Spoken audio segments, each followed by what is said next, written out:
혹시 밥을 드실 때마다 이런 생각해 보신 적 있으세요? 백미는 건강에 안 좋다는데 그럼 무조건 현미를 먹어야 하는 걸까요? 주변에서는 현미가 좋다고 하는데 막상 먹으면 소화가 안 되는 것 같고 속이 더부룩한 느낌이 들어서 고민이신 분들 많으실 겁니다. 오늘은 백미와 현미, 정말 무조건 현미가 더 좋은 건지 함께 살펴보려고 합니다. 지금부터 말씀드릴 내용을 끝까지 들으시면 여러분의 건강 상태에 맞는 쌀 선택법을 정확히 아시게 될 겁니다. 최근 한 60대 여성분의 사연을 들었습니다. 이분은 건강을 위해 백미를 완전히 끊고 현미밥만 드시기 시작했습니다. 주변에서 현미가 몸에 좋다는 이야기를 듣고 혈당 관리에도 도움이 된다고 해서 결심한 거였죠. 처음 며칠은 괜찮았습니다. 그런데 일주일이 지나자 배에 가스가 차는 느낌이 들었고 소화가 잘 안 되는 것 같았습니다. 아침에 일어나면 속이 더부룩하고 화장실도 자주 가게 됐습니다. 그래도 건강을 위해서라며 참고 계속 드셨습니다. 한 달쯤 지나니까 체중이 조금 줄긴 했지만 얼굴색이 창백해지고 기운이 없어 보였습니다. 가족들이 걱정해서 병원에 가보니 빈혈 수치가 떨어져 있었고 의사 선생님께서는 철분 흡수에 문제가 생긴 것 같다고 하셨습니다. 이분은 깜짝 놀랐습니다. 건강을 위해 시작한 현미밥이 오히려 건강을 해친 건가요? 의사 선생님은 현미에 들어있는 피트산이라는 성분이 철분과 아연 같은 미네랄의 흡수를 방해할 수 있다고 설명해 주셨습니다. 특히 소화 기능이 약한 분들이나 빈혈이 있는 분들은 현미를 과도하게 섭취할 경우 오히려 영양소 결핍이 생길 수 있다는 거였죠. 이분은 그제야 자신의 몸 상태를 고려하지 않고 무작정 현미만 고집한 게 잘못이었다는 걸 깨달았습니다. 그럼 현미는 정말 누구에게나 좋은 음식이 아닌 걸까요? 백미는 정말 나쁜 음식인 걸까요? 이 질문에 대한 답은 생각보다 복잡합니다. 먼저 백미와 현미가 뭐가 다른지부터 정확히 아셔야 합니다. 배에서 수확한 쌀을 도정하는 과정에서 겉껍질만 벗겨낸 게 현미입니다. 현미에는 쌀겨와 배아가 그대로 남아 있습니다. 여기에 식이섬유, 비타민 B군, 미네랄, 항산화 성분이 풍부하게 들어 있습니다. 반면 백미는 현미를 한 번 더 도정해서 쌀겨와 배아를 모두 제거한 겁니다. 그러니까 영양소가 많이 들어있는 부분을 깎아낸 거죠. 이 때문에 현미는 백미보다 식이섬유가 약 4배, 비타민 B1은 약 5배, 마그네슘은 약 3배 더 많습니다. 2021년 한국영양학회 자료에 따르면 현미 100g에는 식이섬유가 약 3.5g 들어있지만 백미에는 0.9g 정도밖에 없습니다. 수치만 보면 현미가 압도적으로 좋아 보입니다. 그런데 여기서 한 가지 질문을 던져볼게요. 영양소가 많다는 게 정말 우리 몸에 다 흡수된다는 뜻일까요? 사실 현미에 들어있는 영양소가 백미보다 많은 건 맞습니다. 하지만 그 영양소가 우리 몸에 얼마나 흡수되느냐는 또 다른 문제입니다. 현미의 겉껍질에는 피트산, 렉틴 같은 항영양소가 들어 있습니다. 이 성분들은 미네랄과 결합해서 체내 흡수를 방해합니다. 미국 영양학회지에 실린 2019년 연구에서는 현미를 주식으로 먹는 그룹과 백미를 먹는 그룹의 철분 흡수율을 비교했습니다. 그 결과 현미를 먹는 그룹의 철분 흡수율이 백미 그룹보다 약 30% 낮았습니다. 특히 폐경 후 여성이나 빈혈이 있는 분들은 이 차이가 더 크게 나타났습니다. 그럼 현미는 나쁜 음식인가요? 아닙니다. 문제는 무조건 현미만 고집하는 태도입니다. 현미는 분명히 장점이 많습니다. 식이섬유가 풍부해서 변비 예방에 좋고 혈당을 천천히 올리기 때문에 당뇨 환자에게 도움이 됩니다. 2020년 대한당뇨병학회 발표 자료를 보면 현미의 혈당 지수는 약 55인 반면 백미는 약 73입니다. 숫자가 낮을수록 혈당이 천천히 오른다는 뜻입니다. 그러니까 혈당 관리가 필요한 분들에게는 현미가 확실히 유리합니다. 하지만 모든 사람에게 다 좋은 건 아닙니다. 소화 기능이 약한 분, 과민성 대장 증후군이 있는 분, 역류성 식도염이 있는 분들은 현미에 거친 식이섬유가 오히려 부담이 될 수 있습니다. 여기서 또 하나 궁금한 점이 생깁니다. 그럼 백미는 정말 건강에 안 좋은 걸까요? 백미는 도정 과정에서 영양소가 많이 제거되는 건 사실입니다. 하지만 백미에도 장점은 있습니다. 소화 흡수가 빠르고 위장에 부담이 적습니다. 회복기 환자나 소화 기능이 약한 노인분들에게는 오히려 백미가 더 적합할 수 있습니다. 2018년 서울대 의대 연구팀이 발표한 논문을 보면 수술 후 회복기 환자들에게 백미와 현미를 각각 제공한 결과 백미를 먹은 그룹이 소화 불편감을 덜 느끼고 회복 속도도 빨랐습니다. 또한 백미는 조리가 간편하고 부드러워서 씹는 힘이 약한 분들도 쉽게 드실 수 있습니다. 그렇다면 우리는 어떤 선택을 해야 할까요? 정답은 내 몸 상태에 맞춰서 선택하는 겁니다. 혈당이 높고 변비가 있으며 소화 기능이 괜찮으시다면 현미가 좋습니다. 하지만 소화가 잘 안 되거나 빈혈이 있거나 위장이 약하시다면 백미가 더 나을 수 있습니다. 그럼 둘 중 하나만 먹어야 할까요? 꼭 그럴 필요는 없습니다. 많은 영양 전문가들이 권장하는 방법이 있습니다. 바로 백미와 현미를 섞어서 드시는 겁니다.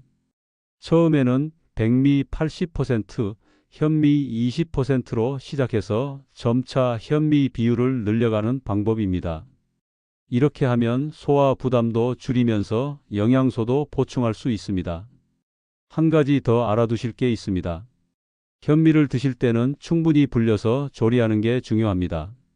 최소 6시간 이상 물에 불리면 피트산이 어느 정도 제거되고 소화도 훨씬 편해집니다. 또 압력솥을 이용하면 현미가 더 부드러워져서 소화에 도움이 됩니다. 2017년 한국식품영양과학회 연구에서는 현미를 12시간 불린 후 압력솥으로 조리하면 피트산이 약 40% 감소하고 소화율은 약 25% 증가한다는 결과가 나왔습니다. 이런 작은 차이가 우리 몸에는 큰 영향을 줄 수 있습니다. 그런데 여기서 끝이 아닙니다. 사실 백미와 현미 논쟁에서 우리가 놓치고 있는 더 중요한 부분이 있습니다. 그게 뭔지 궁금하지 않으세요? 지금까지는 백미와 현미의 일반적인 차이에 대해 말씀드렸습니다. 하지만 실제로 우리 몸에 어떤 영향을 미치는지, 특히 50대 이상 시니어분들에게는 어떤 선택이 최선인지에 대해서는 아직 더 깊이 살펴봐야 할 내용이 남아 있습니다. 지금부터 그 이야기를 시작해 보겠습니다. 앞서 현미에 피트산 같은 항영양소가 있다고 말씀드렸는데 이게 왜 50대 이상 분들에게 특히 중요한지 아세요?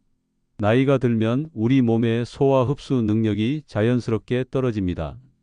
위산 분비량이 줄어들고 소화 효소도 적게 나옵니다. 2020년 대한소화기학회 발표 자료를 보면 60대 이상에서는 위산 분비량이 30대에 비해 평균 35% 감소한다고 합니다. 그러니까 젊을 때는 현미를 잘 소화하던 분도 나이가 들면 부담을 느낄 수 있다는 겁니다. 실제로 한 70대 남성분은 평생 현미밥을 드셨는데 최근 들어 속이 더부룩하고 트림이 자주 나온다며 병원을 찾았습니다.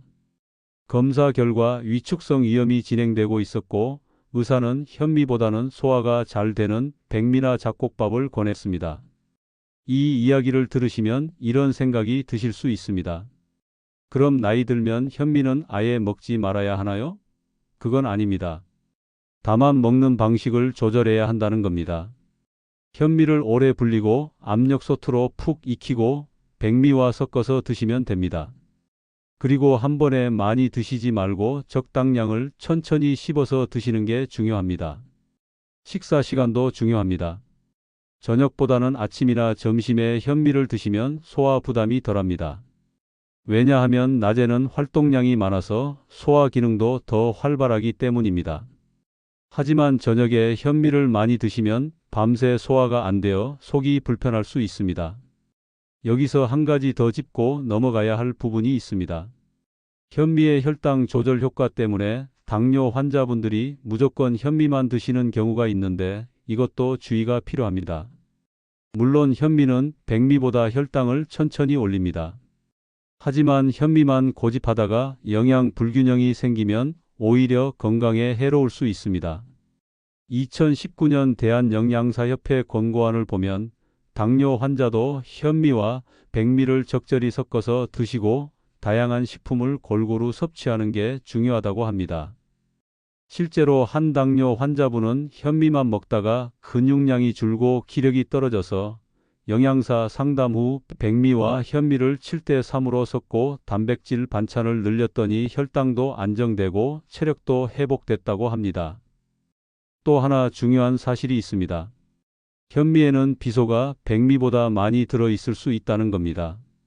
쌀은 재배 과정에서 토양의 비소를 흡수하는데 비소는 주로 쌀겨 부분에 축적됩니다. 현미는 쌀겨를 그대로 두기 때문에 백미보다 비소 함량이 높습니다. 미국 FDA 자료를 보면 현미의 비소 농도가 백미보다 평균 1.5배 정도 높다고 합니다. 물론 한국에서 재배된 쌀은 안전 기준을 충족하지만 그래도 현미만 장기간 과도하게 섭취하는 건 피하는 게 좋습니다. 식약처 권고사항도 다양한 곡물을 섞어서 먹는 걸 추천하고 있습니다. 그럼 이쯤에서 질문 하나 드리겠습니다. 혹시 현미 외에 다른 대안은 없을까요? 사실 백미와 현미 사이에는 또 다른 선택지가 있습니다. 바로 5분도미, 7분도미 같은 부분 도정미입니다. 현미를 100% 도정하지 않고 50%, 70%만 도정한 쌀입니다. 이렇게 하면 현미보다는 소화가 잘 되면서도 백미보다는 영양소가 많이 남아 있습니다. 특히 5분도미는 현미와 백미의 중간 정도 영양가를 가지고 있으면서도 식감이 부드러워서 많은 분들이 선호합니다. 2022년 농촌진흥청 연구에서는 7분도미의 경우 현미 대비 식이섬유는 약 70%, 비타민 B1은 약 80% 정도 남아 있으면서도 소화율은 백미에 가깝다고 발표했습니다. 또 다른 대안은 잡곡밥입니다. 백미의 보리, 귀리, 수수, 조, 콩 같은 잡곡을 섞어서 드시면 영양도 보충하고 식감도 다채로워집니다. 특히 보리는 베타글루칸이라는 수용성 식이섬유가 풍부해서 혈당 조절과 콜레스테롤 관리에 도움이 됩니다. 귀리도 마찬가지입니다. 2021년 한국식품연구원 자료를 보면 백미의 보리를 30% 섞어서 먹으면 식후 혈당 상승폭이 백미만 먹을 때보다 약 20% 낮아진다고 합니다. 게다가 잡곡은 현미보다 소화 부담이 적어서 위장이 약한 분들도 비교적 편하게 드실 수 있습니다. 하지만 잡곡밥도 주의할 점이 있습니다. 콩이나 팥 같은 콩류를 너무 많이 넣으면 가스가 차거나 배가 더부룩할 수 있습니다. 특히 과민성 대장 증후군이 있는 분들은 콩류 섭취 후 증상이 악화될 수 있습니다. 그러니까 처음에는 소량만 넣어서 내 몸이 어떻게 반응하는지 지켜보는 게 좋습니다. 만약 불편하시면 콩 대신 보리나 귀리 같은 곡물 위주로 섞으시는 걸 추천드립니다. 잡곡도 현미처럼 충분히 불려서 조리하면 소화가 훨씬 잘 됩니다.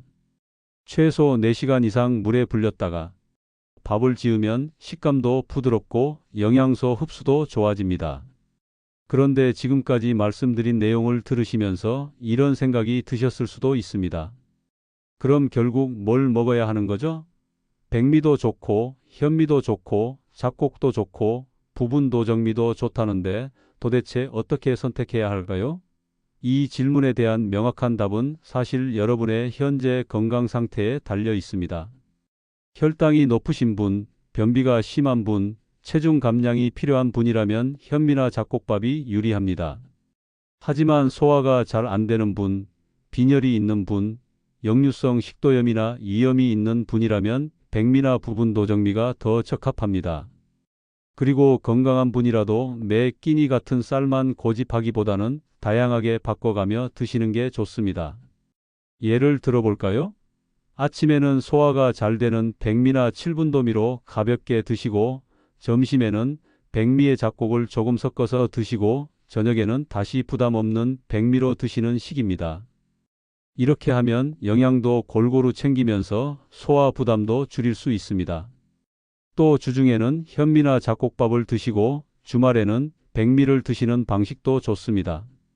중요한 건 내 몸이 편안하게 느끼는 방법을 찾는 겁니다. 음식은 건강을 위한 수단이지 그 자체가 목적이 아닙니다. 아무리 영양가가 높아도 내 몸이 받아들이지 못하면 소용없습니다. 여기서 한 가지 더 짚고 넘어갈 게 있습니다. 쌀의 종류도 중요하지만 밥을 먹는 방식도 중요합니다. 아무리 좋은 쌀을 먹어도 과식하면 혈당이 급상승하고 소화에 부담이 됩니다. 반대로 백미를 먹더라도 적당량을 천천히 씹어서 먹고 채소와 단백질 반찬을 충분히 곁들이면 혈당도 안정되고 영양 균형도 맞출 수 있습니다. 2020년 대한비만학회 연구를 보면 같은 칼로리의 식사라도 식사 순서를 바꾸는 것만으로 식후 혈당 변화가 달라진다고 합니다. 채소를 먼저 먹고 단백질을 먹은 다음 밥을 먹으면 밥을 먼저 먹을 때보다 혈당 상승폭이 약 25% 낮았습니다. 그러니까 백미냐 현미냐보다 더 중요한 건 어떻게 먹느냐입니다. 천천히 씹어서 먹고 과식하지 않고 다양한 반찬과 함께 먹는 게 핵심입니다. 식사 시간도 규칙적으로 정해서 드시는 게 좋습니다. 불규칙한 식사는 소화 기능을 떨어뜨리고 혈당 조절도 어렵게 만듭니다. 또 식사 후 가볍게 산책하는 습관을 들이면 소화도 잘 되고 혈당 조절에도 도움이 됩니다. 실제로 한 연구에서는 식후 15분 정도 가볍게 걷는 것만으로도 식후 혈당이 약 12% 낮아진다는 결과가 나왔습니다. 그런데 여기까지 들으셔도 여전히 궁금한 게 있으실 겁니다. 그럼 나는 어떤 쌀이 맞는지 어떻게 알 수 있을까요? 내 몸 상태를 정확히 파악하려면 어떻게 해야 할까요? 그리고 만약 지금까지 잘못된 방법으로 쌀을 먹어왔다면 지금부터라도 바꾸면 효과가 있을까요? 이런 질문들에 대한 답은 다음 챕터에서 더 구체적으로 말씀드리겠습니다. 지금까지는 백미와 현미의 차이, 그리고 어떤 경우에 어떤 쌀이 적합한지 살펴봤습니다. 하지만 아직 핵심은 나오지 않았습니다. 정말 중요한 건 이제부터입니다. 자, 그럼 이제 본격적으로 내 몸에 맞는 쌀을 선택하는 방법을 알아보겠습니다. 많은 분들이 이런 질문을 하십니다. 나는 어떤 쌀을 먹어야 하는지 어떻게 알 수 있나요? 사실 정답은 여러분의 몸이 이미 알고 있습니다. 문제는 그 신호를 제대로 듣지 못하는 경우가 많다는 겁니다. 예를 들어 현미밥을 먹고 나서 속이 더부룩하거나 가스가 차는 느낌이 든다면 그건 내 몸이 지금 현미를 소화하기 어렵다는 신호입니다. 반대로 백미만 먹으면 배가 금방 고프고 혈당이 확 올랐다 떨어지는 느낌이 든다면 그건 좀 더 천천히 소화되는 곡물이 필요하다는 신호일 수 있습니다. 한 65세 여성분의 경우를 말씀드려 볼게요. 이분은 건강검진에서 공복 혈당이 110으로 나와서 당뇨 전 단계라는 얘기를 들었습니다. 그래서 백미를 끊고 현미로 바꿨습니다. 처음 2주는 괜찮았는데 점점 배에 가스가 차고 화장실을 자주 가게 됐습니다. 설사까지는 아니지만 변이 무르고 아랫배가 불편했습니다. 그래도 혈당을 위해서라고 생각하고 참았습니다. 한 달이 지나자 얼굴에 기미가 더 진해지고 손톱이 잘 부러졌습니다. 병원에서 검사를 해보니 철분 수치가 정상 범위 아래로 떨어져 있었습니다. 의사 선생님은 현미의 피트산이 철분 흡수를 방해했을 가능성이 크다고 하셨습니다. 이분은 고민에 빠졌습니다. 혈당은 관리해야 하는데 현미는 몸에 안 맞는 것 같고 그렇다고 백미로 돌아가자니 혈당이 걱정됐습니다. 그래서 영양사와 상담을 받았습니다. 영양사는 백미와 7분도미를 7대3으로 섞고 여기에 보리를 조금 추가하라고 권했습니다. 그리고 밥을 먹기 전에 채소 반찬을 먼저 먹고 식사 후에는 15분 정도 가볍게 걷는 습관을 들이라고 했습니다. 이분은 이 방법을 2주 동안 실천했습니다. 놀랍게도 소화 불편감이 사라졌고 다음 검진에서 공복 혈당이 105로 떨어져 있었습니다. 철분 수치도 정상으로 돌아왔습니다. 이 사례가 우리에게 알려주는 건 뭘까요? 바로 획일적인 정답은 없다는 겁니다. 그럼 여기서 질문 하나 드립니다. 혹시 여러분은 밥을 먹고 나서 2시간 뒤에 어떤 느낌이 드시나요? 졸리고 나른한가요? 아니면 활기차고 편안한가요? 이 느낌이 중요합니다. 밥을 먹고 나서 급격하게 졸음이 오거나 기운이 빠진다면 혈당이 급격히 올랐다가 떨어지는 신호일 수 있습니다. 이런 경우라면 현미나 잡곡밥처럼 혈당을 천천히 올리는 쌀로 바꿔보는 게 좋습니다. 반대로 밥을 먹고 나서 속이 더부룩하고 트림이 자주 나오거나 배에 가스가 찬다면 지금 먹는 쌀이 내 소화 능력에 비해 부담스럽다는 뜻입니다. 이럴 때는 좀 더 소화가 잘 되는 백미나 부분 도정미로 조정하는 게 필요합니다. 2022년 서울대 식품영양학과 연구팀이 발표한 자료를 보면 60대 이상 성인 200명을 대상으로 6개월간 식사 일지를 분석한 결과가 있습니다. 현미밥을 주로 먹는 그룹 중 약 43%가 소화 불편감을 호소했고, 이 중 절반 정도가 철분이나 아연 수치가 낮게 나왔습니다. 반면 백미와 잡곡을 섞어서 먹는 그룹은 소화 불편감이 18%에 불과했고, 혈당 조절도 현미만 먹는 그룹과 비슷한 수준이었습니다. 이 연구가 말해주는 건 명확합니다. 무조건 한 가지만 고집하는 게 아니라 내 몸에 맞게 조절하는 게 중요하다는 겁니다. 그렇다면 구체적으로 어떻게 조절해야 할까요? 먼저 일주일 동안 식사 일지를 써보시길 권합니다. 어떤 쌀로 밥을 먹었는지, 식후에 어떤 느낌이 들었는지, 소화는 잘 됐는지, 화장실은 편했는지 기록하는 겁니다. 일주일만 기록해도 패턴이 보입니다. 현미를 먹은 날은 속이 더부룩했고, 백미와 보리를 섞은 날은 편했다든지 이런 식으로 내 몸의 반응을 파악할 수 있습니다. 그리고 이 기록을 바탕으로 쌀의 종류와 비율을 조정하면 됩니다. 처음부터 완벽할 필요는 없습니다. 시행착오를 거치면서 내 몸에 맞는 방법을 찾아가는 겁니다. 또 하나 중요한 건 계절에 따라서도 조절하는 겁니다. 여름철에는 소화 기능이 떨어지기 쉽습니다. 더위로 인해 식욕도 떨어지고 위장 운동도 약해집니다. 이럴 때는 소화가 잘 되는 백미나 죽 형태로 드시는 게 좋습니다. 반대로 가을이나 봄철에는 소화 기능이 비교적 좋으니까 현미나 잡곡밥을 시도해 보기 좋은 시기입니다. 겨울철에는 따뜻한 잡곡죽이나 백미에 단호박, 고구마를 넣은 영양밥도 좋은 선택입니다. 이렇게 계절과 내 몸 상태에 맞춰서 유연하게 조절하는 게 현명한 방법입니다. 그런데 여기서 또 한 가지 놓치기 쉬운 부분이 있습니다. 바로 조리 방법입니다. 같은 현미라도 어떻게 조리하느냐에 따라 소화율과 영양소 흡수율이 크게 달라집니다. 현미를 그냥 씻어서 바로 밥을 지으면 딱딱하고 소화도 안 됩니다. 하지만 최소 6시간, 가능하면 하룻밤 정도 물에 불렸다가 밥을 지으면 훨씬 부드러워지고 소화도 잘 됩니다. 2021년 한국식품연구원 실험 결과를 보면 현미를 12시간 불렸다가 압력솥으로 조리하면 피트산이 약 40% 감소하고 소화율은 약 30% 증가한다고 합니다. 같은 현미를 먹어도 이렇게 준비 과정을 거치면 몸에 훨씬 이롭습니다. 백미도 마찬가지입니다. 백미는 씻을 때 너무 많이 씻으면 남아있는 비타민 B군까지 씻겨 내려갑니다. 가볍게 2에서 3회 정도만 헹구는 게 좋습니다. 그리고 밥을 지을 때 물의 양도 중요합니다. 물을 너무 많이 넣으면 밥이 질어지고 혈당이 더 빨리 오릅니다.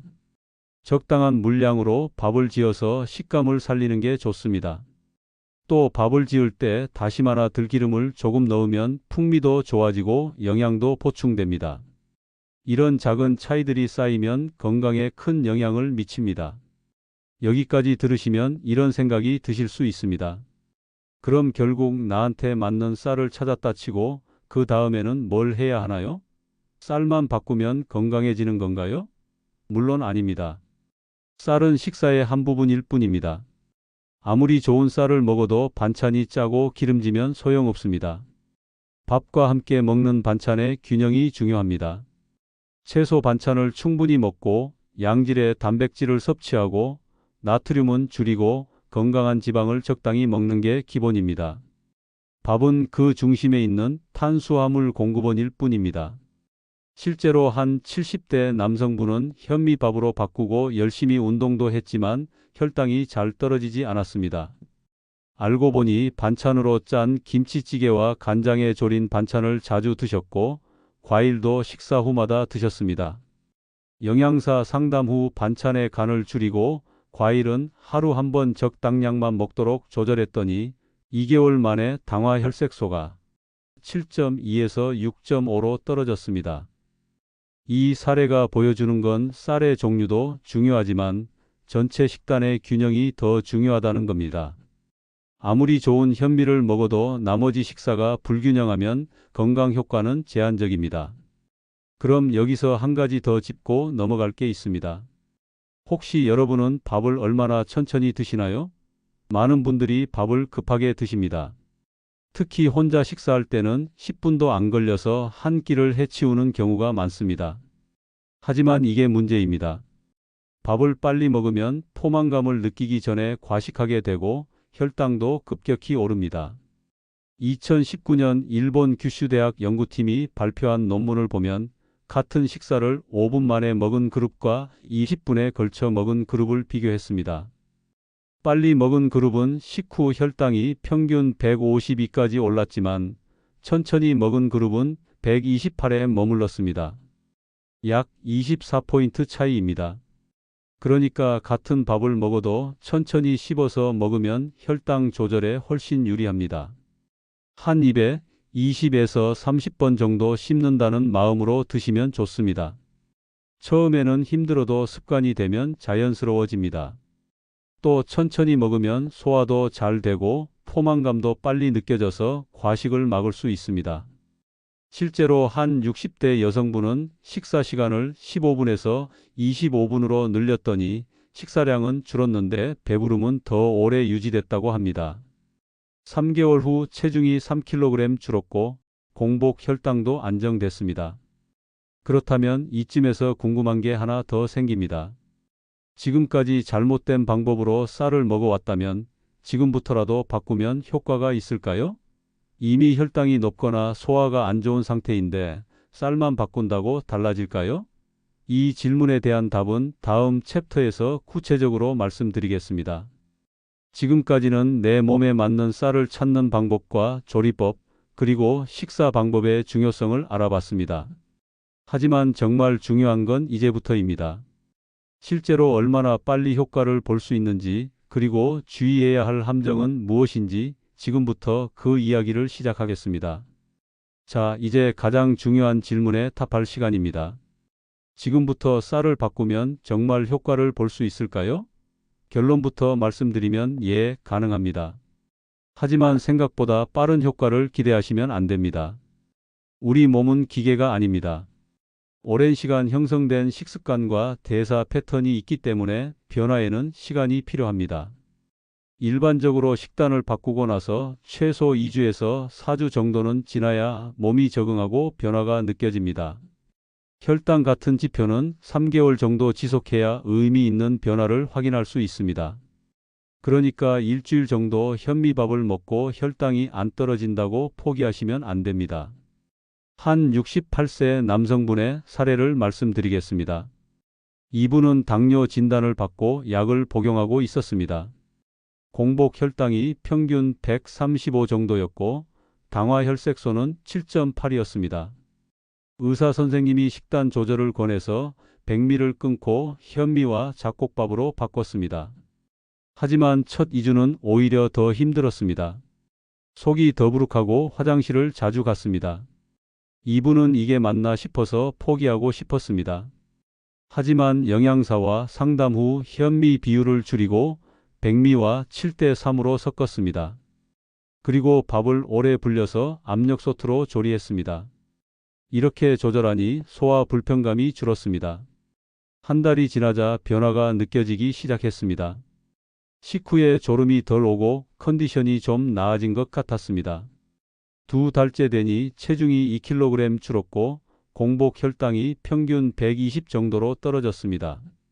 3개월 후 검진에서 당화 혈색소가 6.9로 떨어져 있었습니다. 의사 선생님은 이 정도면 식단 조절이 잘 되고 있다며 칭찬하셨습니다. 이분은 6개월 동안 꾸준히 이 방식을 유지했고 당화 혈색소는 6.4까지 내려갔습니다. 약 용량도 줄일 수 있었습니다. 이 사례가 보여주는 건 변화에는 시간이 필요하고 내 몸에 맞게 조절하는 게 중요하다는 겁니다. 그런데 여기서 주의할 점이 있습니다. 쌀만 바꾼다고 모든 게 해결되는 건 아닙니다. 앞서 말씀드렸듯이 전체 식단의 균형이 중요합니다. 현미밥으로 바꿨는데도 반찬이 짜고 기름지다면 효과가 제한적입니다. 또 운동도 병행해야 합니다. 2020년 대한당뇨병학회 권고안을 보면 식단 조절과 함께 주 150분 이상의 중등도 유산소 운동을 하면 혈당 조절 효과가 약 1.5배 증가한다고 합니다. 그러니까 쌀을 바꾸는 것만으로는 부족하고 생활 습관 전체를 개선해야 합니다. 또 하나 중요한 건 꾸준함입니다. 한두 달 열심히 하다가 다시 원래대로 돌아가면 효과가 사라집니다. 실제로 한 연구에서는 6개월간 식단 조절로 혈당을 낮춘 사람들 중 절반 이상이 1년 후 다시 원래 수치로 돌아갔다고 합니다. 왜 그럴까요? 습관이 되지 않았기 때문입니다. 처음에는 의지로 버티지만 습관이 안 되면 결국 예전으로 돌아갑니다. 그러니까 무리하게 완벽하게 하려고 하지 말고 내가 평생 지속할 수 있는 방법을 찾는 게 중요합니다. 일주일에 한 번 정도는 백미로 먹어도 괜찮습니다. 중요한 건 전체적인 방향성입니다. 여기서 질문 하나 드립니다. 혹시 여러분은 외식할 때 어떻게 하시나요? 집에서는 현미밥을 먹는다고 해도 외식할 때는 백미가 나오는 경우가 많습니다. 이럴 때 스트레스 받으시는 분들이 많습니다. 하지만 너무 신경 쓰지 않으셔도 됩니다. 일주일에 한두 번 외식으로 백미를 먹는 건 큰 문제가 아닙니다. 다만 외식할 때는 밥 양을 조금 줄이고 채소 반찬을 많이 드시고 식사 후에 가볍게 걷는 습관을 들이면 됩니다. 이렇게 하면 외식 후에도 혈당 급상승을 막을 수 있습니다. 그럼 이제 또 다른 중요한 질문을 해보겠습니다.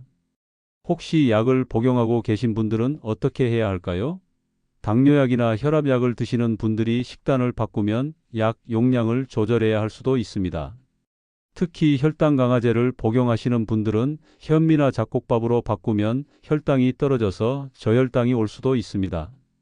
그러니까 식단을 바꿀 때는 반드시 담당 의사와 상담하고 혈당을 자주 체크하면서 진행하는 게 안전합니다. 임의로 약을 끊거나 줄이면 위험할 수 있습니다. 또 주의할 점이 하나 더 있습니다. 신장 질환이 있는 분들은 잡곡밥을 조심해야 합니다. 잡곡에는 칼륨과 인이 많이 들어있는데 신장 기능이 떨어진 분들은 이런 미네랄을 제대로 배출하지 못해서 체내에 축적될 수 있습니다. 2021년 대한신장학회 가이드라인을 보면 만성 신장질환 3단계 이상인 경우 잡곡밥보다는 백미를 권장합니다. 이런 경우라면 잡곡 대신 백미로 드시되 혈당 조절은 식사 순서 조절이나 운동으로 보완하는 게 좋습니다. 그렇다면 건강한 사람은 어떻게 해야 할까요? 혈당도 정상이고 소화도 잘 되는 분들은 그냥 백미만 먹어도 될까요? 건강한 분들도 다양한 곡물을 섞어서 드시는 게 좋습니다. 왜냐하면 예방이 치료보다 쉽기 때문입니다. 지금은 혈당이 정상이어도 나이가 들면 인슐린 저항성이 높아지고 혈당이 올라갈 수 있습니다. 미리미리 식이섬유가 풍부한 곡물을 섭취하면 당뇨 예방에 도움이 됩니다. 2018년 하버드 보건대학원 연구를 보면 정제된 곡물 대신 통곡물을 주로 섭취하는 사람들은 제2형 당뇨 발병률이 약 29% 낮았습니다. 또한 다양한 곡물을 먹으면 장내 미생물 다양성도 좋아집니다. 최근 연구들을 보면 장내 미생물의 다양성이 면역력, 염증 조절, 심지어 기분과 인지 기능에까지 영향을 준다고 합니다. 현미나 잡곡에 들어있는 식이섬유는 장내 유익균의 먹이가 되어 장 건강을 개선합니다. 그러니까 건강한 분들도 백미만 고집하지 말고 주 2, 3회 정도는 현미나 잡곡밥을 드시는 걸 권합니다. 완벽하게 매일 할 필요는 없습니다. 일주일에 몇 번만이라도 다양한 곡물을 섭취하는 게 장기적으로 건강에 도움이 됩니다. 그럼 이쯤에서 또 다른 궁금증이 생기실 겁니다. 현미나 잡곡밥이 좋다는 건 알겠는데 맛이 없으면 어떻게 하나요? 사실 많은 분들이 건강을 위해 현미를 먹다가 맛이 없어서 포기하는 경우가 많습니다. 하지만 조리법을 조금만 바꾸면 맛도 좋아집니다. 현미는 오래 불리고 압력솥으로 조리하면 훨씬 부드럽고 고소합니다. 또 들기름이나 참기름을 조금 넣으면 풍미가 살아납니다. 밤이나 단호박을 함께 넣어도 맛이 좋아집니다. 잡곡밥도 마찬가지입니다. 보리, 귀리, 수수를 적절히 섞으면 식감도 다채롭고 맛도 좋습니다. 또 하나 팁을 드리자면 처음부터 현미 100%로 시작하지 마세요. 백미에 현미를 조금씩 섞어가면서 비율을 늘려가는 게 좋습니다.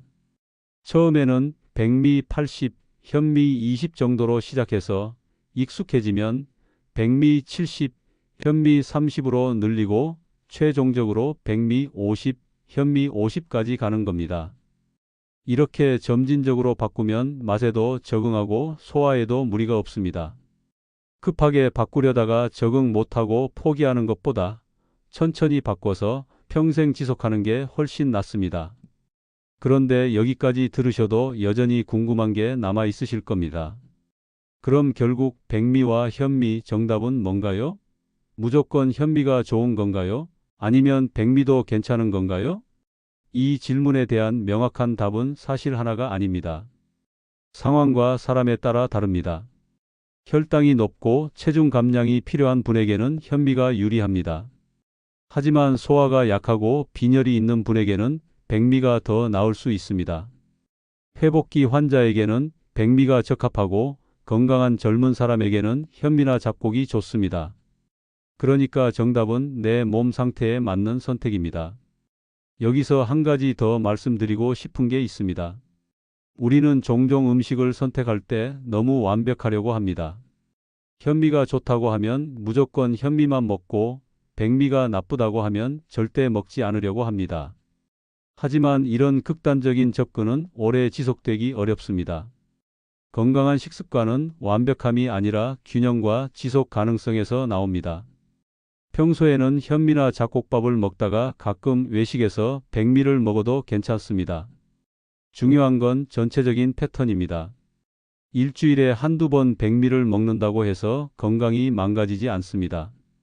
실제로 100세 이상 장수하시는 분들의 식습관을 연구한 자료들을 보면 흥미로운 사실이 있습니다. 이분들은 특정 음식만 고집하지 않습니다. 오히려 다양한 음식을 골고루 드시고 과식하지 않고 규칙적으로 드십니다. 2019년 국립장수과학원에서 발표한 한국 100세인 연구를 보면 이분들 중 상당수가 백미와 잡곡을 섞어서 드시고 때로는 백미만 드시기도 했습니다. 중요한 건 쌀의 종류가 아니라 전체 식단의 균형과 적당량 그리고 꾸준함이었습니다. 그럼 이제 마지막으로 정리해 볼까요? 백미와 현미 무조건 어느 것이 더 좋다고 말할 수는 없습니다. 현미는 식이섬유와 영양소가 풍부해서 혈당 조절과 변비 예방에 좋지만 소화 부담이 있고 항영양소가 미네랄 흡수를 방해할 수 있습니다. 백미는 소화가 잘 되고 부담이 적지만 영양소가 적고 혈당을 빠르게 올립니다. 그러니까 내 몸 상태, 나이, 건강 상태, 소화 능력을 고려해서 선택해야 합니다. 건강하고 소화가 잘 되는 분은 현미나 잡곡밥이 좋고 소화가 약하거나 특정 질환이 있는 분은 백미나 부분 도정미가 나을 수 있습니다. 그리고 기억하세요. 쌀의 종류보다 더 중요한 건 어떻게 먹느냐입니다. 천천히 씹어서 먹고 채소와 단백질을 충분히 곁들이고 과식하지 않고 규칙적으로 먹는 게 핵심입니다. 또 꾸준함이 중요합니다. 일주일 열심히 하고 포기하는 것보다 완벽하지 않아도 평생 지속할 수 있는 방법을 찾는 게 낫습니다. 지금부터라도 내 몸에 맞는 쌀을 찾아보세요. 일주일 동안 식사 일지를 쓰면서 내 몸의 반응을 관찰하고 조금씩 조절해 보세요. 급하게 바꾸려 하지 말고 천천히 하지만 꾸준히 실천하는 게 중요합니다. 하지만 여기서 끝이 아닙니다. 사실 지금까지 말씀드린 내용보다 더 중요한 게 있습니다. 쌀을 선택하는 것도 중요하지만 우리가 놓치고 있는 결정적인 요소가 하나 더 있습니다. 그게 뭔지 궁금하지 않으세요? 많은 분들이 쌀의 종류에만 집중하다가 정작 가장 중요한 부분을 놓치는 경우가 많습니다. 그 핵심은 다음 챕터에서 공개하겠습니다. 지금까지는 백미와 현미의 선택, 내 몸에 맞는 방법 찾기, 그리고 실천의 중요성에 대해 말씀드렸습니다. 하지만 정말 결정적인 정보는 아직 나오지 않았습니다. 조금만 더 집중해 주세요. 마지막 챕터에서 여러분의 건강을 완전히 바꿀 수 있는 핵심 비법을 알려드리겠습니다. 자, 이제 정말 중요한 이야기를 시작하겠습니다. 지금까지 백미와 현미의 차이, 내 몸에 맞는 선택 방법, 조리법과 식사 습관까지 다양하게 말씀드렸습니다. 하지만 많은 분들이 놓치는 결정적인 요소가 하나 있습니다. 바로 식사 타이밍과 혈당 리듬입니다. 같은 밥을 먹어도 언제 먹느냐에 따라 우리 몸의 반응이 완전히 달라집니다. 이걸 모르고 아무리 좋은 쌀을 선택해도 효과가 반감될 수 있습니다. 그럼 지금부터 이 핵심 비밀을 하나씩 풀어보겠습니다. 우리 몸에는 일주기 리듬이라는 게 있습니다. 쉽게 말하면 생체 시계입니다. 이 시계는 호르몬 분비, 소화 기능, 대사 속도를 24시간 주기로 조절합니다. 아침에는 인슐린 민감도가 높아서 같은 양의 탄수화물을 먹어도 혈당이 덜 오릅니다. 하지만 저녁으로 갈수록 인슐린 저항성이 높아져서 같은 밥을 먹어도 혈당이 더 많이 오릅니다. 2020년 미국 당뇨병학회 저널에 실린 연구를 보면 아침에 먹은 탄수화물과 저녁에 먹은 탄수화물의 혈당 반응을 비교했습니다. 놀랍게도 저녁에 먹으면 같은 양인데도 혈당이 평균 18% 더 높았습니다. 이게 무슨 뜻일까요? 현미든 백미든 저녁보다는 아침이나 점심에 먹는 게 혈당 조절에 훨씬 유리하다는 겁니다. 특히 당뇨가 있거나 혈당이 높은 분들은 저녁 식사에서 밥을 줄이고 아침이나 점심에 충분히 드시는 게 좋습니다. 실제로 한 75세 여성분은 저녁에 현미밥을 드시면 다음 날 아침 공복 혈당이 높게 나왔습니다. 영양사 상담 후 저녁에는 밥을 반 공기만 드시고 대신 채소와 단백질을 늘렸더니 아침 공복 혈당이 평균 15포인트 낮아졌습니다. 아침과 점심에는 평소대로 현미밥을 드셨는데도 전체적인 혈당 조절이 훨씬 나아진 겁니다. 여기서 또 하나 중요한 포인트가 있습니다. 바로 간식입니다. 많은 분들이 식사는 잘 조절하는데 간식에서 실수합니다. 오후에 출출하다고 빵이나 떡, 과일을 드시는 경우가 많은데 이게 문제입니다. 특히 오후 3시에서 5시 사이는 인슐린 민감도가 떨어지는 시간대입니다. 이때 단순 탄수화물을 먹으면 혈당이 급상승합니다. 2019년 서울대 의대 연구팀 자료를 보면 오후 간식으로 떡을 먹은 그룹과 견과류를 먹은 그룹을 비교했습니다. 떡을 먹은 그룹은 혈당이 평균 145까지 올랐지만 견과류를 먹은 그룹은 105에 머물렀습니다. 약 40포인트 차이입니다. 그러니까 간식을 드실 거라면 떡이나 빵 대신 견과류, 치즈, 삶은 달걀 같은 단백질 간식을 선택하세요. 과일을 드시더라도 양을 조절하고 가능하면 오전에 드시는 게 좋습니다. 저녁 식사 후에는 간식을 자제하는 게 최선입니다. 만약 정말 배가 고프다면 방울토마토나 오이 같은 저칼로리 채소를 드세요. 이렇게 간식 타이밍과 종류를 조절하는 것만으로도 혈당 조절 효과가 크게 달라집니다. 그럼 이쯤에서 질문 하나 드립니다. 혹시 아침 식사를 거르시는 분 계신가요? 바쁘다는 이유로 또는 식욕이 없다는 이유로 아침을 안 드시는 분들이 많습니다. 하지만 이건 건강에 좋지 않습니다. 아침을 거르면 점심때 과식하게 되고 혈당도 더 크게 요동칩니다. 게다가 아침 식사를 거르는 습관이 지속되면 인슐린 저항성이 높아져서 당뇨 위험이 증가합니다. 2021년 대한영양학회 발표 자료를 보면 아침 식사를 규칙적으로 하는 사람이 거르는 사람보다 제2형 당뇨 발병률이 약 33% 낮았습니다. 그러니까 아침 식사는 꼭 하세요. 양이 많을 필요는 없습니다. 작은 공기에 밥 반 공기와 간단한 반찬, 국 한 그릇이면 충분합니다. 아침에 식욕이 없다면 죽이나 미음으로 시작하는 것도 좋습니다. 중요한 건 아침에 뭔가를 먹어서 대사를 깨우는 겁니다. 아침을 먹으면 하루 종일 대사율이 높아지고 점심과 저녁에 과식도 막을 수 있습니다. 실제로 한 70대 남성분은 평생 아침을 거르다가 65세부터 아침 식사를 시작했습니다. 처음엔 힘들었지만 한 달 정도 지나니 습관이 됐고 체중도 줄고 혈당도 안정됐습니다. 자, 그럼 이제 또 다른 중요한 요소를 말씀드리겠습니다. 바로 수분 섭취입니다. 많은 분들이 간과하는데 수분 섭취는 혈당 조절과 소화에 매우 중요합니다. 우리 몸은 수분이 부족하면 혈액이 끈적해지고 혈당도 높아집니다. 또 수분이 부족하면 변비가 생기고 소화도 잘 안 됩니다. 특히 현미나 잡곡밥처럼 식이섬유가 많은 음식을 드실 때는 수분 섭취가 더욱 중요합니다. 식이섬유는 수분을 머금어야 제대로 작용하기 때문입니다. 수분 없이 식이섬유만 많이 먹으면 오히려 변비가 심해질 수 있습니다. 하루에 물을 얼마나 마셔야 할까요? 일반적으로 체중 1kg당 30ml 정도입니다. 60kg이라면 하루 1.8리터, 대략 8잔 정도입니다. 하지만 한꺼번에 많이 마시지 말고 조금씩 자주 마시는 게 좋습니다. 아침에 일어나서 미지근한 물 한 잔으로 시작하고 식사 30분 전에 물 한 잔, 식사 중간중간 물을 조금씩 마시세요. 다만 식사 직후에 물을 많이 마시면 소화액이 희석돼서 소화에 방해가 될 수 있으니 식후 30분 정도 지난 후에 마시는 게 좋습니다.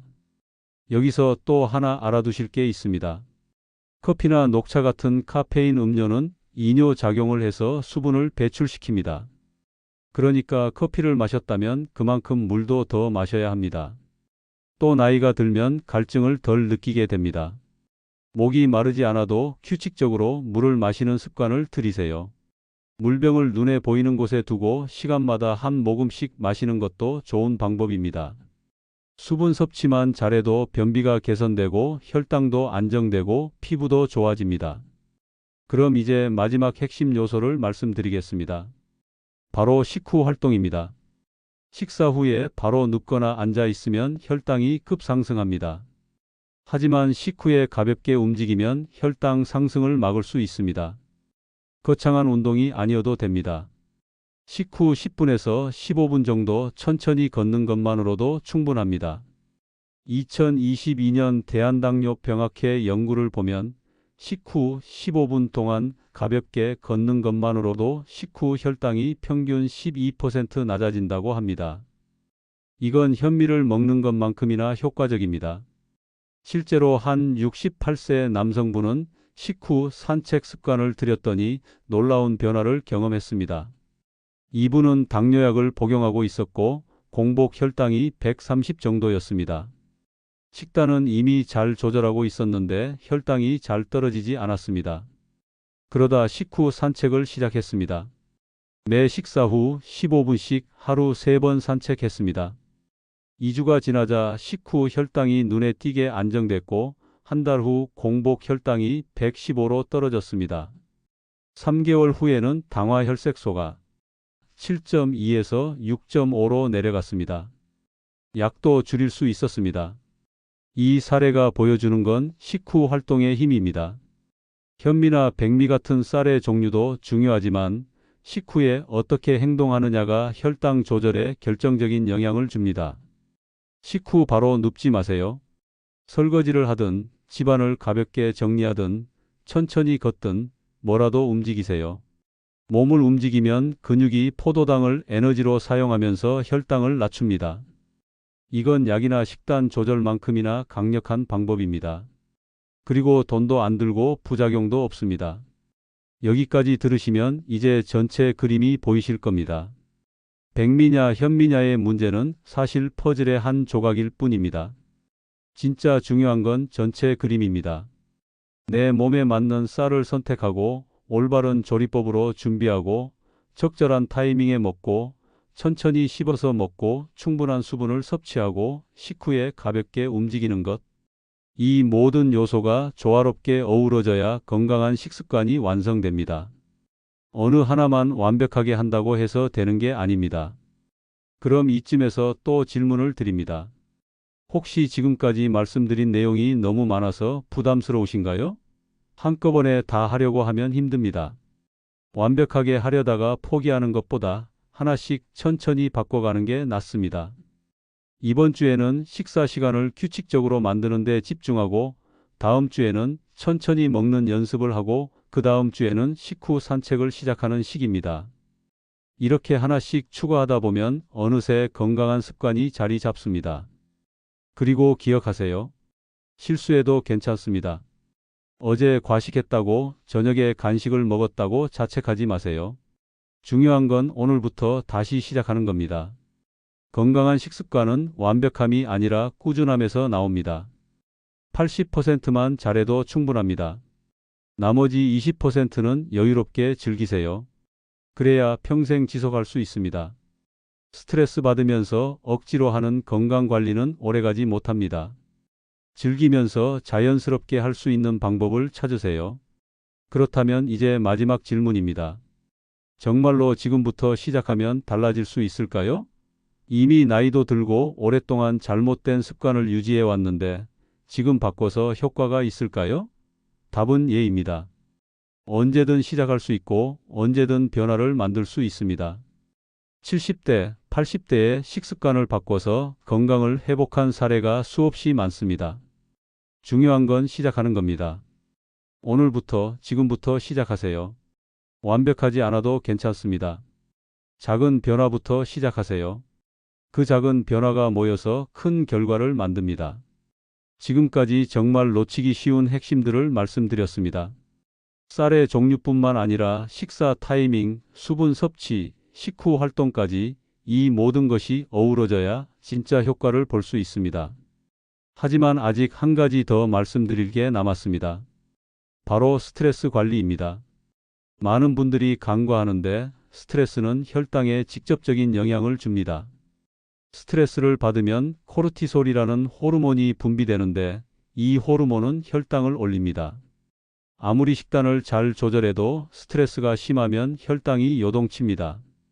2021년 대한스트레스학회 연구 자료를 보면 만성 스트레스 상태에 있는 사람들은 그렇지 않은 사람들보다 공복 혈당이 평균 8% 높았습니다. 똑같은 음식을 먹어도 스트레스 상태에서는 식후 혈당이 더 높게 올랐습니다. 이게 무슨 뜻일까요? 스트레스 관리가 식단 조절만큼이나 중요하다는 겁니다. 명상, 심호흡, 가벼운 산책, 취미 활동 같은 방법으로 스트레스를 관리하세요. 하루 10분만 조용히 앉아서 심호흡을 해도 코르티솔 수치가 낮아집니다. 실제로 한 65세 여성분은 손자, 손녀를 돌보는 스트레스로 혈당이 잘 조절되지 않았습니다. 식단은 잘 지키고 있었는데도 혈당이 높았습니다. 영양사와 상담 후 스트레스 관리의 중요성을 알게 됐고 매일 아침 10분씩 명상을 시작했습니다. 또 일주일에 2번은 자신만의 시간을 가지기로 했습니다. 한 달 후 혈당이 눈에 띄게 안정됐고 전반적인 컨디션도 좋아졌습니다. 이분은 스트레스 관리가 식단 조절만큼 중요하다는 걸 몸소 경험한 겁니다. 또 하나 중요한 건 수면입니다. 잠을 제대로 못 자면 식욕 조절 호르몬이 흐트러지고 혈당 조절도 어려워집니다. 2020년 대한수면학회 연구를 보면 하루 5시간 이하로 자는 사람은 7시간 자는 사람보다 인슐린 저항성이 약 25% 높았습니다. 또 수면 부족은 식욕을 증가시켜서 과식을 유발합니다. 그러니까 매일 규칙적으로 7시간 이상 충분히 주무세요. 잠자리에 들기 2시간 전에는 스마트폰을 멀리하고 침실을 어둡고 시원하게 유지하세요. 잠을 잘 자는 것만으로도 혈당 조절이 훨씬 쉬워집니다. 그럼 여기서 마지막 질문을 드립니다. 혹시 혼자서 이 모든 걸 실천하기 어려우신가요? 가족의 도움을 받으세요. 배우자나 자녀에게 여러분의 목표를 공유하고 함께 실천하면 훨씬 쉽습니다. 함께 식사하고 함께 산책하고 서로 격려하면 동기부여도 되고 지속하기도 쉽습니다. 또 정기적으로 병원에서 검진을 받으면서 전문가의 조언을 듣는 것도 중요합니다. 혼자 고민하지 말고 도움을 요청하세요. 그리고 기억하세요. 백미와 현미 무조건 어느 것이 더 좋다는 정답은 없습니다. 중요한 건 내 몸에 맞는 선택을 하고 올바른 방법으로 먹고 전체적인 생활 습관을 개선하는 겁니다. 쌀은 그중 한 부분일 뿐입니다. 식사 타이밍, 수분 섭취, 식후 활동, 스트레스 관리, 충분한 수면, 이 모든 것이 조화롭게 어우러져야 진짜 건강을 만들 수 있습니다. 어느 하나만 완벽하게 한다고 되는 게 아닙니다. 전체를 균형 있게 관리하는 게 핵심입니다. 마지막으로 한 가지만 더 말씀드리겠습니다. 건강은 목적지가 아니라 여정입니다. 어느 날 갑자기 완벽하게 건강해지는 게 아니라 매일 조금씩 나아지는 겁니다. 오늘보다 내일 조금 더 나은 선택을 하고 작은 변화를 쌓아가는 겁니다. 그러다 보면 1년 후, 5년 후 완전히 달라진 자신을 발견하게 될 겁니다. 너무 조급해하지 마세요. 천천히 하지만 꾸준히 실천하세요.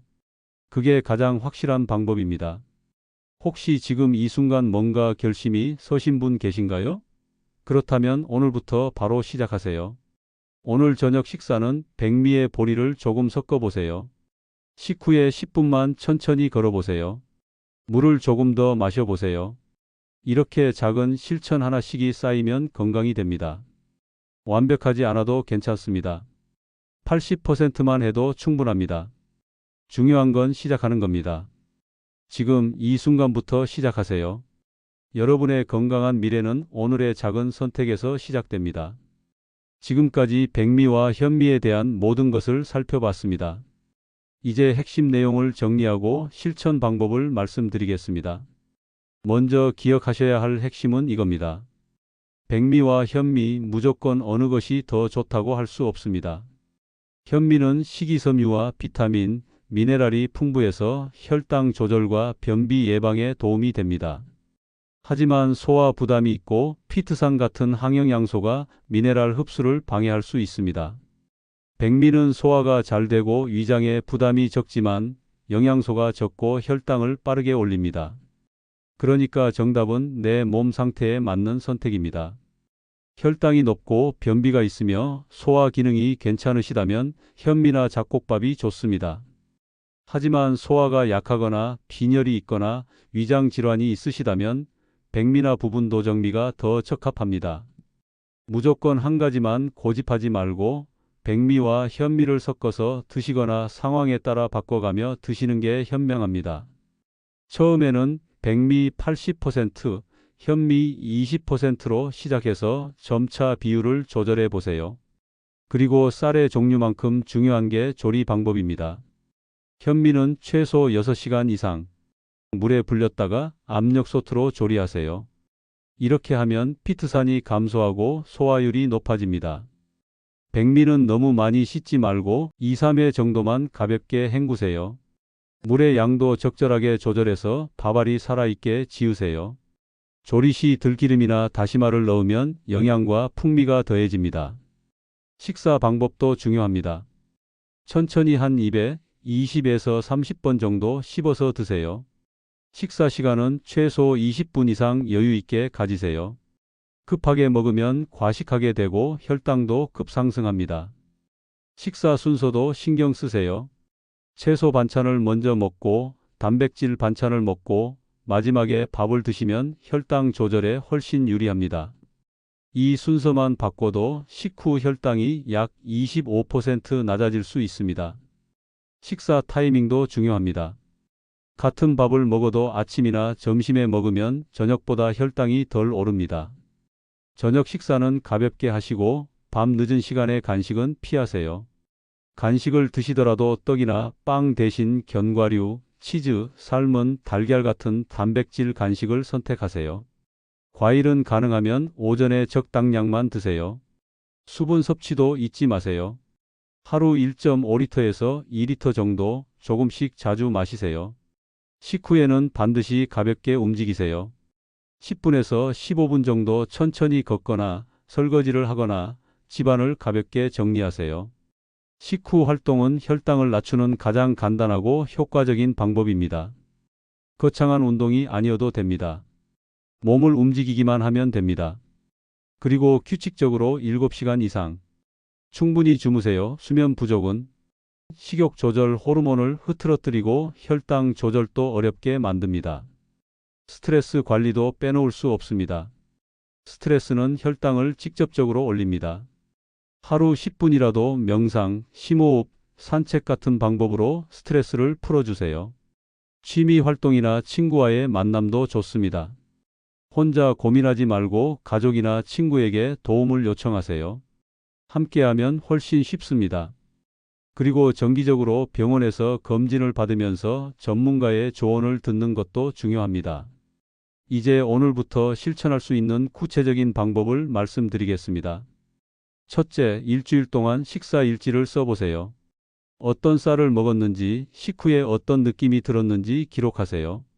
이렇게 하면 내 몸에 맞는 쌀을 찾을 수 있습니다. 둘째, 백미에 현미나 잡곡을 조금씩 섞어보세요. 처음에는 20% 정도로 시작해서 점차 늘려가세요. 셋째, 현미를 드실 때는 하룻밤 불렸다가 압력솥으로 조리하세요. 이렇게 하면 소화 부담이 훨씬 줄어듭니다. 넷째, 식사할 때는 천천히 씹어서 드세요. 한 끼에 최소 20분 이상 시간을 가지세요. 다섯째, 채소 반찬을 먼저 먹고 밥은 나중에 드세요. 이 순서만 바꿔도 혈당 조절에 큰 도움이 됩니다. 여섯째, 식후에는 10분이라도 가볍게 걸으세요. 설거지나 집안 정리도 좋습니다. 일곱째, 물을 충분히 마시세요. 아침에 일어나서 한 잔, 식사 전후로 한 잔씩 틈틈이 조금씩 마시세요. 여덟째, 저녁 식사는 가볍게 하시고 밤 늦은 간식은 피하세요. 아홉째, 규칙적으로 주무세요. 매일 같은 시간에 자고 일어나는 습관을 들이세요. 열째, 스트레스 관리를 위해 하루 10분이라도 나만의 시간을 가지세요. 이 10가지를 한꺼번에 다 하려고 하지 마세요. 이번 주에는 하나만, 다음 주에는 하나 더 이렇게 천천히 추가해 가세요. 그래야 부담 없이 평생 지속할 수 있습니다. 완벽하지 않아도 괜찮습니다. 어제 과식했다고, 간식을 먹었다고 자책하지 마세요. 오늘부터 다시 시작하면 됩니다. 80%만 잘해도 충분합니다. 나머지 20%는 여유롭게 즐기세요. 그래야 스트레스 받지 않고 오래 갈 수 있습니다. 건강한 식습관은 완벽함이 아니라 꾸준함에서 나옵니다. 매일 조금씩 천천히 하지만 꾸준히 실천하는 게 가장 중요합니다. 그리고 혼자 하기 어려우면 가족의 도움을 받으세요. 배우자나 자녀에게 여러분의 목표를 이야기하고 함께 실천하세요. 함께 식사하고 함께 산책하고 서로 격려하면 훨씬 쉽습니다. 또 정기적으로 병원에서 혈당, 콜레스테롤, 빈혈 수치 같은 걸 체크하면서 전문가의 조언을 듣는 것도 중요합니다. 수치가 좋아지는 걸 확인하면 동기부여도 되고 계속 실천할 힘이 생깁니다. 마지막으로 꼭 기억하세요. 건강은 하루아침에 만들어지지 않습니다. 매일의 작은 선택이 쌓여서 건강이 됩니다. 오늘 한 끼를 어떻게 먹느냐, 식후에 10분을 어떻게 보내느냐, 이런 작은 선택들이 1년 후, 5년 후 여러분의 건강을 결정합니다. 너무 조급해하지 마세요. 천천히 하지만 꾸준히 가세요. 그게 가장 확실한 길입니다. 백미와 현미 무조건 어느 것이 더 좋다는 정답은 없습니다. 중요한 건 내 몸에 귀 기울이고 내 상태에 맞게 선택하고 올바른 방법으로 먹는 겁니다. 그리고 쌀만이 아니라 전체 생활 습관을 개선하는 겁니다.